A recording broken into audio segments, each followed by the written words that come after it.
Now this lesson is about elements. What is an element? Element is the simplest form of matter, and elements have substances which are made of the same kind of atoms. So when you are talking about elements, there are basically four kinds of elements: metals, non-metals, metalloids, and inert gases, which are also known as rare gases or noble gases. Now, what are metals? Metals are those substances and those pure substances or elements which are hard. Yes, so these substances are hard substances. They have shiny substances. They are shiny substances, so they have metallic luster. Metallic luster means that they have a shine, and they have high melting points and boiling points.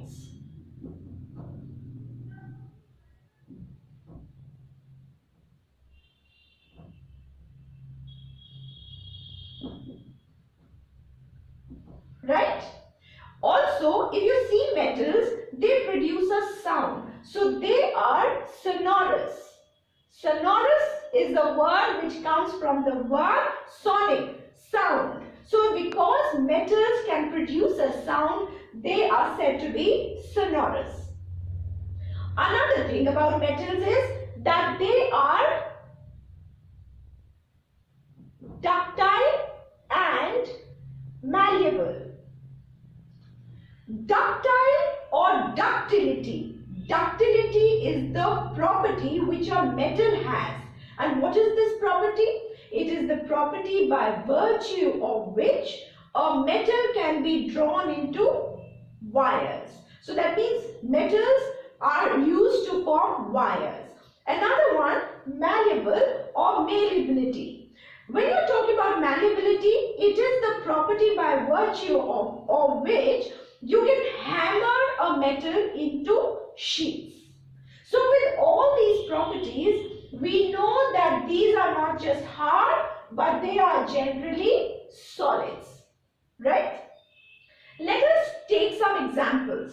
Iron, zinc, yes, lead, tin or copper, aluminium, magnesium, all these are nothing but solids. They are hard solids. However, there are exceptions. What are the exceptions? The exception number one is mercury. Mercury is the substance which is found in your thermometers.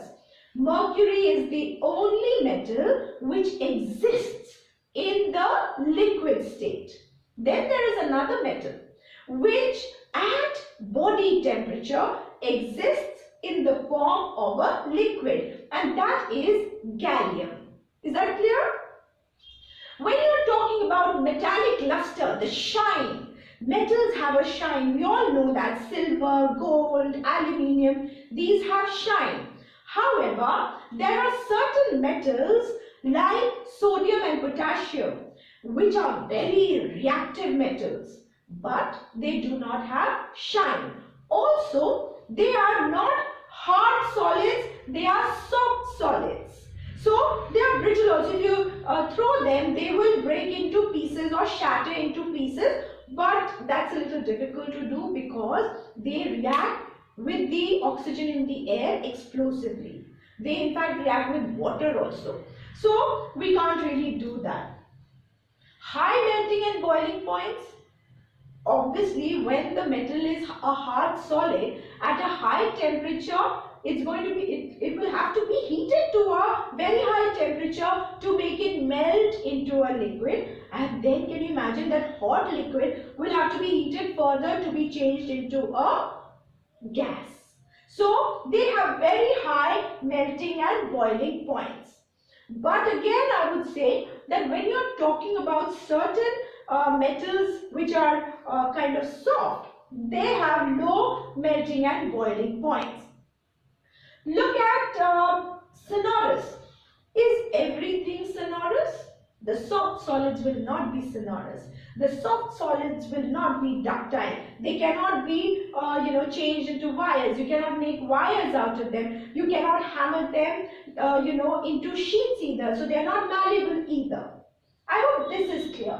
Now, if we have spoken about metals, obviously non-metals will have properties which are opposite to these. That means non-metals are generally soft solids or they exist in the form of gases. Let me give you an example. Coal. Coal is a soft solid, phosphorus is a soft solid, sulfur is a soft solid, and these are all non-metals. So what are non-metals? Substances which are not metals can be put in this category. Though there is a third and a fourth category which I am going to come to a little later. In addition to that, there is an exception. The hard solid carbon exists in the form of coal and it also exists in the form of diamond. When it exists in the form of diamond, here is the exception. The exception means that it is the hardest substance known. So diamond is nothing but a non-metal with a very, great hardness. So it is the hardest substance known. Then metallic luster, the ones which do not have a shine. Most of them don't have a shine, but iodine is a non-metal, but it has a shine. It is purplish violet in color. Now let's come to melting point and boiling point. It is but obvious that the melting point and the boiling point will be low here. Then sonorous, ductility and malleability. These are three properties which will not be found in non-metals. However, let me come to conductor of heat and electricity.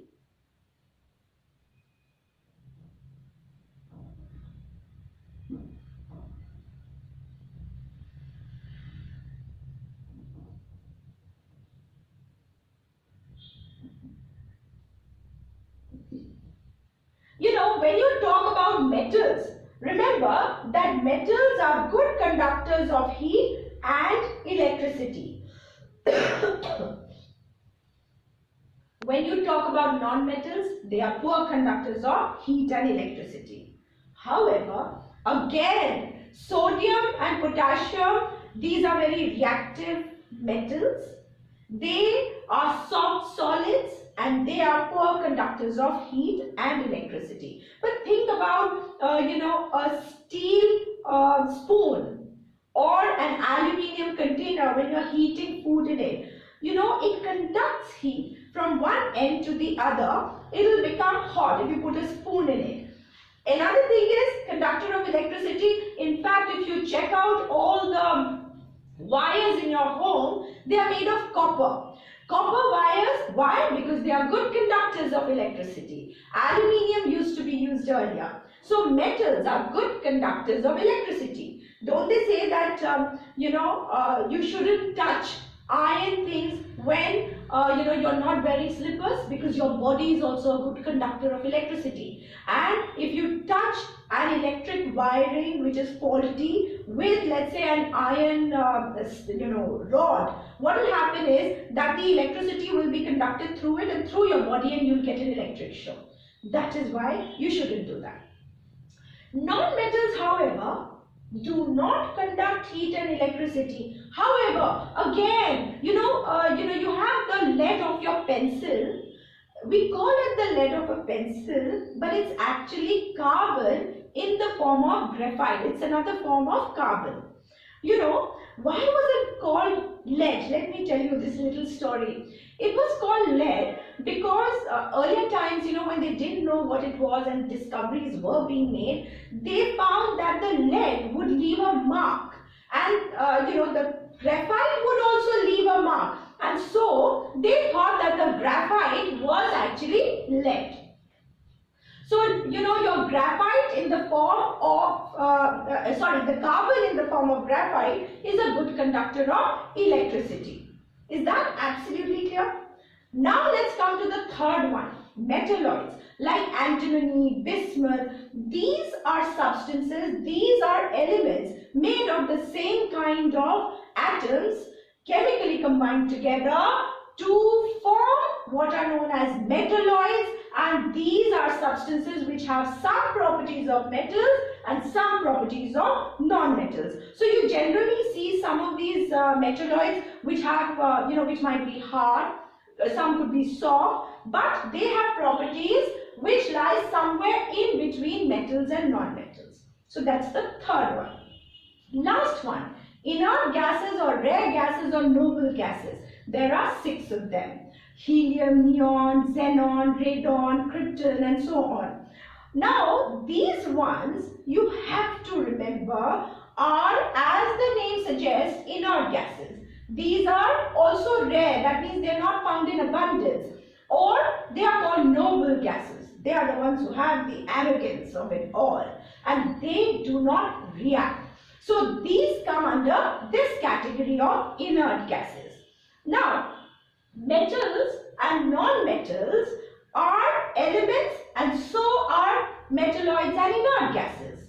Now, you must remember that when we are categorizing these metals and non-metals, you have to realize that metals and non-metals can react with each other. Non-metals can react with non-metals also, like carbon dioxide. It's made of carbon and oxygen chemically combined together in a fixed proportion by weight. When I talk about metals, metals will generally react with non-metals. Clear? But this last category, they do not react with each other. Neon you find in your advertising signboards. They are called neon signs because that color that you see, that brightness that you have in the light, that is because of the neon. Then you have helium, which is used to fill balloons and your hot air balloons also. The reason why you have helium replacing hydrogen, in the hot air balloon you have the hydrogen. Then why is it that in the balloons that rise in the sky that children play with, they are filled with helium? Because one, helium is very light, almost close to hydrogen, and the second thing is it is not very reactive. It is obviously inert. It does not react. So this is used. Why is hydrogen not used, or why, I should say, why has hydrogen been replaced? Hydrogen has been replaced because hydrogen reacts with the oxygen of the air, and that can cause a fire. So that is the reason why the balloons with which children play and which rise up in the sky, hydrogen has been replaced by helium. So this is about your metals, non-metals, metalloids and inert gases. Here,